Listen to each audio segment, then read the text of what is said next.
ఎవడు సంతోషవంతుడు అందరికంటే?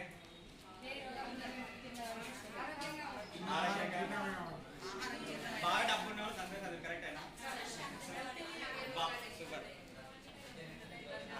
సో జనరల్గా ఏమని చెప్తారంటే ఎవడు సంతోషవంతుడు ఎవడు దరిద్రుడు అని అంటే తృప్తి గలవాడు సంతోషవంతుడు.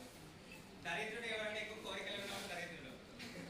వాళ్ళ దగ్గర ఏమైనా తప్పులు ఉండాలి, అది కావాలి ఇది కావాలి అది కావాలి అంటే ఇక ఎంత ఉన్నా కానీ వేస్ట్ అన్నమాట.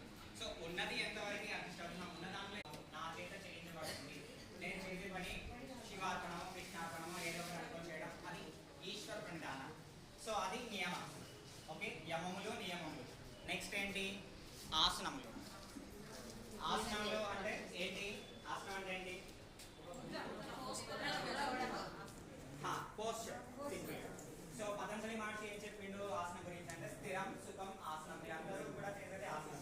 సో స్థిరంగా ఉండాలి, సుఖంగా